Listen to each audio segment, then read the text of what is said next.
کہ کوئی کیلسنس، کوئی پرواہ نہیں ان کو کوئی سروس نہیں کر رہا. اس کے بعد پھر ہمارا جو سٹیزن پورٹل ہے یہاں، جو جس کا سیکشن ہے اوورسیز پاکستانیز کا، اس سے پھر میں نے اس کے بھی کمپلینٹس دیکھیں گے کیا کیا کمپلینٹس آ رہی تھیں.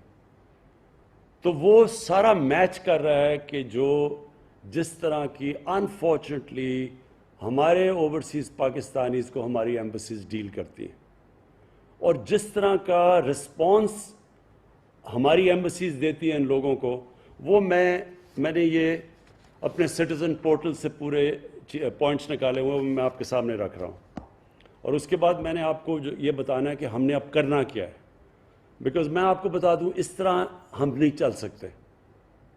یہ جس طرح ہم اب چل رہے ہیں نا ہماری ایمبیسیز، یہ کوئی پرانا انگریزوں کا کلونیل سسٹم تو چل سکتا ہے، یہ موجودہ پاکستان کے اندر اس طرح کا سسٹم نہیں چل سکتا. ایمبیسیز کا کام سب سے بڑا اپنے لوگوں کو جو جدھر بڑی ڈائسپورا ہو اس کو سروس کرنا ہے.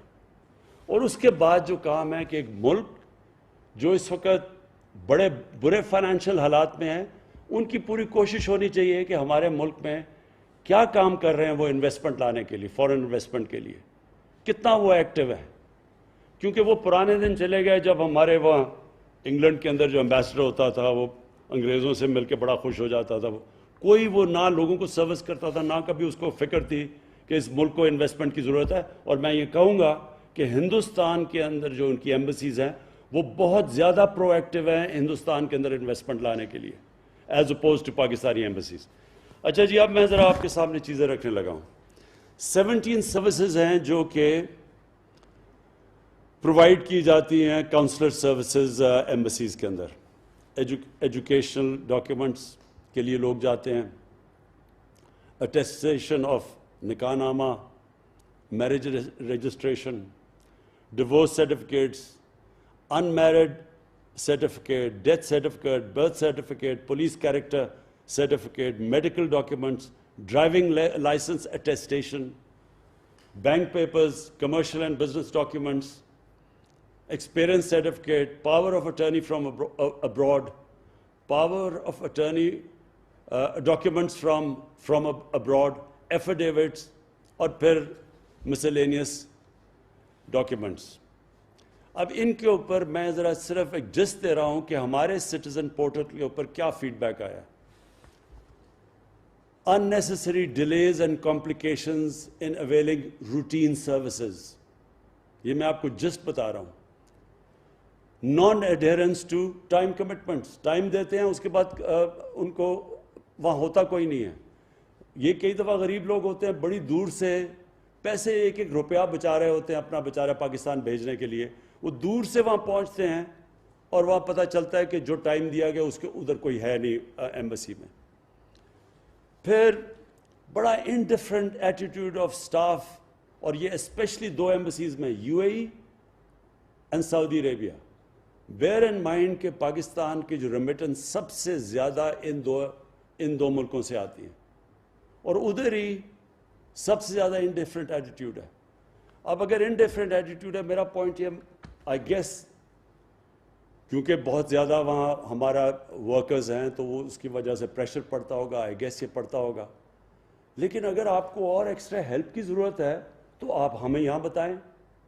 آپ بتائیں نا کہ ہمیں پرابلمز ہیں، ہم کوپ نہیں کر سکتے. لیکن indifferent attitude is just unforgivable, unacceptable. یہ میں پھر سے ریپیٹ کرتا ہوں، ہم ان لوگوں کو یہاں نوکریاں نہیں دے سکتے. وہ بیچارے بے روزگار ہوتے ہیں، وہ یہاں کس مشکلوں سے جاتے ہیں باہر کام کرنے کے لیے، صرف اپنے بیوی بچوں کا پیٹ پالنے کے لیے.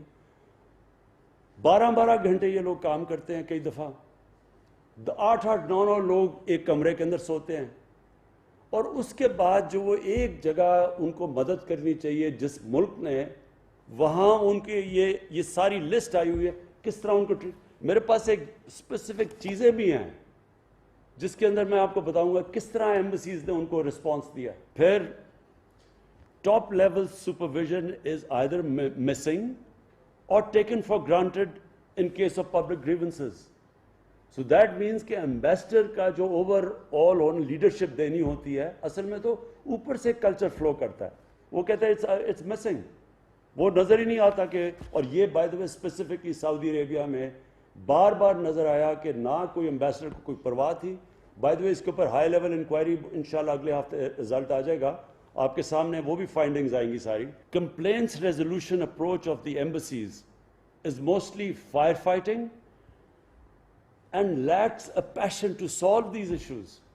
کہ ایمبسیز میں پیشن ہی نہیں ہے, بس فائر فائٹنگ ہو رہی ہوتی ہے. کہ اگر کئی کمپلینٹس ریگولرلی آ رہے ہیں تو آئی ووڈ اسیوم کہ ایمبسی کو ان کا کوئی ڈیولپ کرے گی ان کا میکنزم, بٹ اٹس جسٹ کہ دن گزار لیا, لیکن کوئی نظر نہیں آیا, کوئی دل سے بھی کوئی رحم ہے, کوئی کمپیشن ہے کہ ہم ان کے مسئلے حل کریں. نو پالیسی لیول ڈیسیجنز اور permanent resolution approach is adopted to the issues frequently highlighted.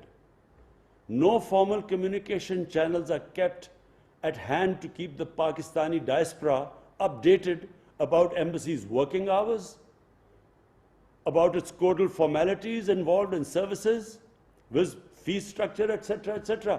یعنی کوئی اس طرح کا ایمبسیز کے پاس کوئی فارمل کمیونیکیشن, لوگ کمپلین کریں کہ ہمارے پاس ہے ہی نہیں کہ ہم ان